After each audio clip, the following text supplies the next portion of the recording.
আজকে আমি আপনাদের সাথে মাইক্রোসফট এক্সেলের ক্যামেরার সাথে পরিচয় করে দিব। দেখুন এখানে আমরা দেখতে পারতেছি ক্যামেরা নামে একটি টুল আছে।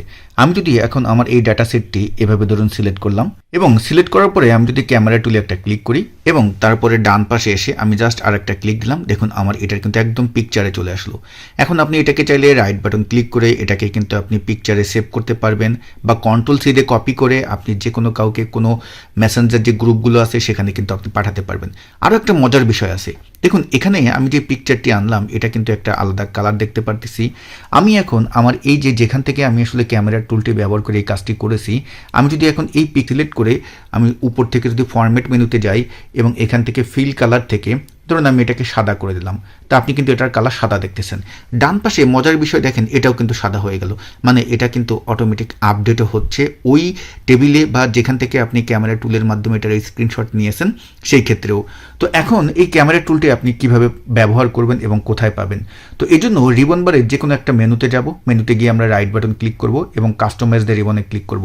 তারপর দেখতে পারবেন এক্সেল অপশনসের ডায়লগ বক্স আসবে, এখান থেকে আপনি এটাকে কি কোনো রিবনে রাখবেন নাকি কুইক অ্যাক্সেস টুলবারে রাখবেন।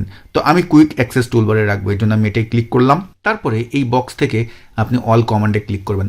এখন এখানে এসে আপনি জাস্ট সি যে লেটারটি আছে সেটা ক্লিক করবেন এবং তারপরে স্ক্রল করে নিচে এসে দেখতে পারবেন কোথায় ক্যামেরা আছে, যেমন এখানে কিন্তু ক্যামেরা আছে। এখন আপনি এখানে অ্যাড করে দিবেন এবং এই যে ক্যামেরা টুলটি কিন্তু আমার এখানে অলরেডি আছে।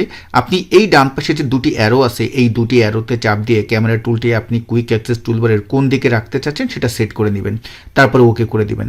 এখন দেখুন আমার ক্যামেরা টুলটি কিন্তু কুইক অ্যাক্সেস টুলবারে আছে। তো আমার কুইক অ্যাক্সেস টুলবারটা আমি রিবনের নিচে রেখেছি, আপনাদের কিন্তু এই উপরে থাকতে পারে, তো উপর থেকেই কিন্তু আপনি এটা ব্যবহার করতে পারবেন। তো ভিডিওটি যদি ভালো লেগে থাকে একটি কমেন্ট করবেন এবং ভিডিওটি শেয়ার করে আপনাদের বন্ধুদেরকে জানিয়ে দিবেন। ভিডিওটি যদি ফেসবুক পেজে দেখে থাকেন পেজটি ফলো করবেন এবং ইউটিউব চ্যানেলে দেখে থাকলে চ্যানেলটি সাবস্ক্রাইব করবেন। সবাই ভালো থাকবেন, আসসালামু আলাইকুম।